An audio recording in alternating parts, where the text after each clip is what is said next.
Mark about 1 month later, and it was really remarkable. He came in the office. I anticipated the same angry, discontented individual, and he came to my office, and the first thing he did was act much more adult-like. He apologized. The first thing he did, Mr. Carr, I apologize for my behavior, my attitude when I was here before, and it rather startled me because he said it in a very genuine, sincere way. I accepted his apology readily, really, and I told him I appreciated his apology and what he had to say, and he was completely reversal. It had nothing to do with what happened in the intervening time. Once Mark had made the break, he saw very clearly that he would have to separate himself completely from his friends on drugs, and he took his Bible and he had it in his hands every waking moment for weeks and weeks. He didn't step foot out of the house at all without that Bible. This fucking Mark guy, in case you don't know, he was fucking out of control. Mark was out of control. You ready for it? The story of the struggle which Mark and his family have had in their personal encounter with the youth drug problem. The youth drug problem. Of dangerous drug taking. Stay off the dope, Mark.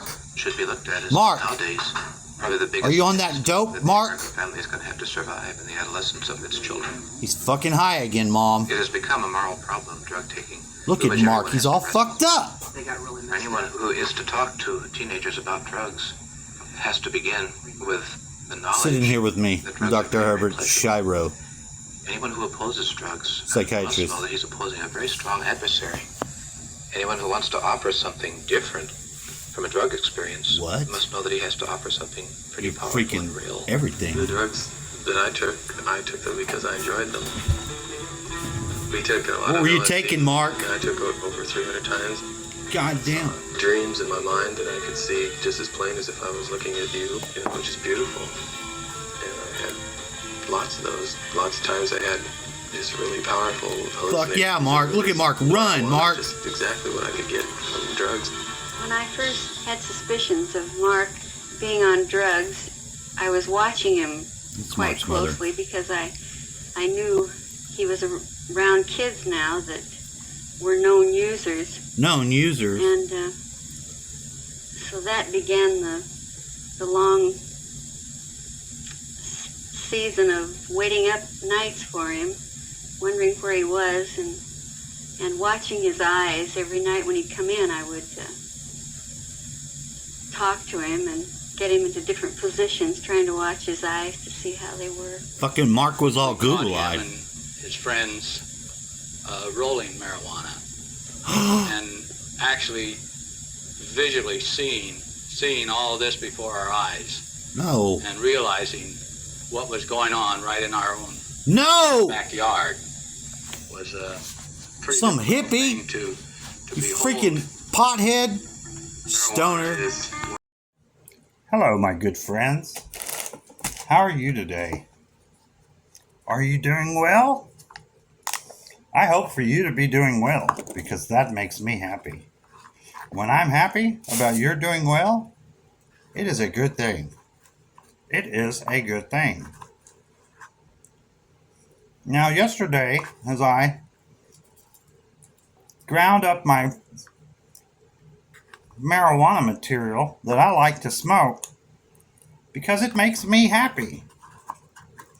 I don't smoke every day, but I kind of smoke most days. And just maybe one time.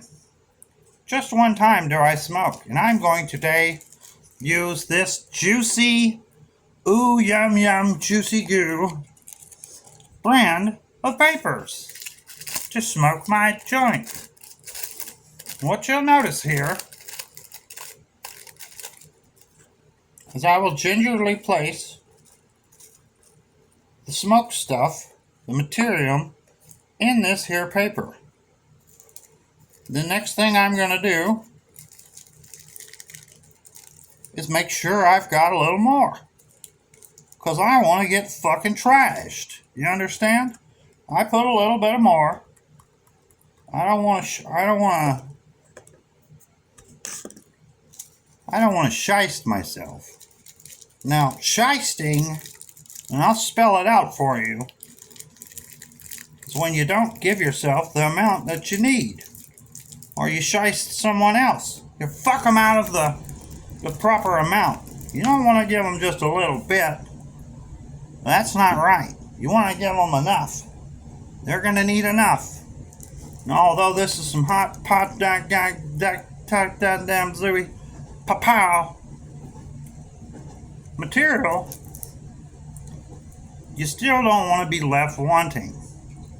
We don't want to do that. So what we're going to do, now we put up our nice, you see these little nugs here?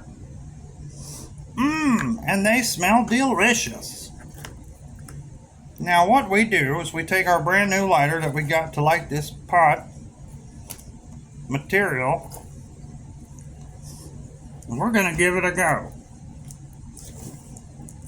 We're going to track our progress here.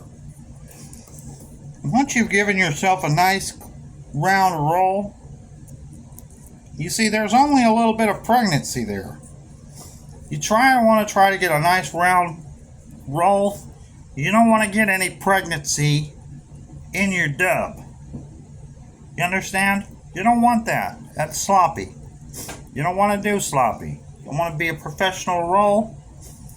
And take your smaller end, like you see me do here, then you're going to light this puppy up.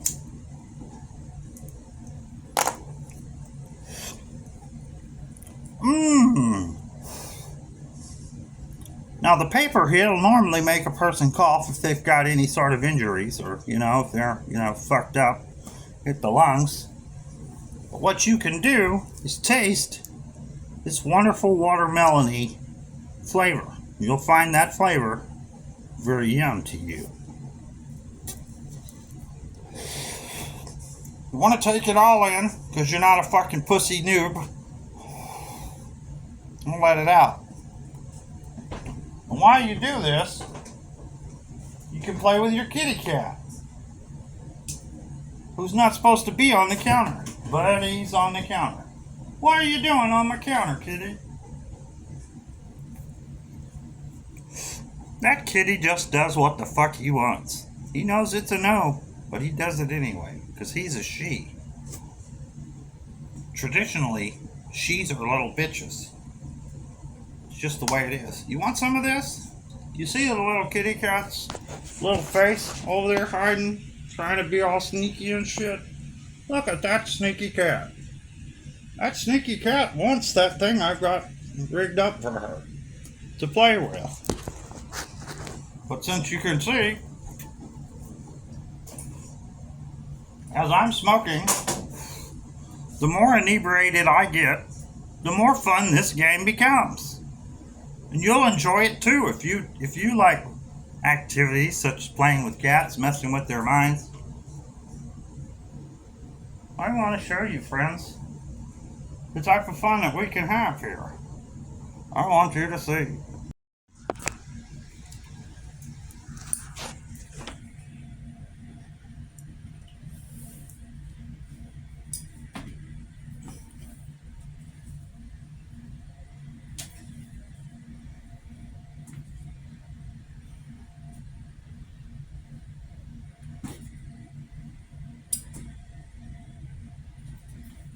Kitty cat's got a fix on something else. I don't know what it is. Kitty cat's not playing correctly. Kitty cat sees something that kitty cat wants. In my room. What do? I don't like kitty cats that don't like me. I don't. It makes me upset. They don't let me pet them. Then I don't want to play a game. But I'll play the game for this time, because I'm high on talk, which makes this a little more fun than normal. You understand? This cat's not playing the game correctly. Cat's hiding in the background. It's like the cat knows I'm trying to make quality film, and isn't fucking helping or playing along. This is another problem that I have with cats. By this time, my eyes begin to get red. and sloppy, which is good. Usually a good sign that the shit you've got isn't fucking bunk. That guy didn't fuck you over, and everything is going to be well. If you don't get that sensation, you also could be a mental retard. Something could be wrong with you. Maybe you're allergic. I don't know. Usually it's an allergy that actually causes the... Now the cat wants to play. What the fuck, cat?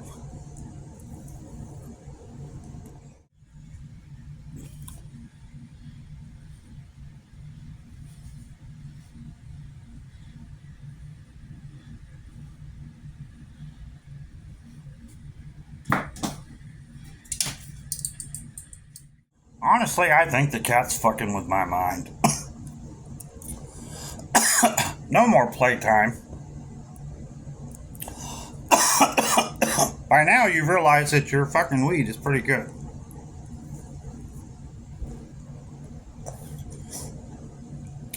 Any more smoking would be deleterious to your health. But you're gonna have one more. Then you put it out in your cobalt blue radioactive ashtray. Because it's an heirloom. And it's fancy.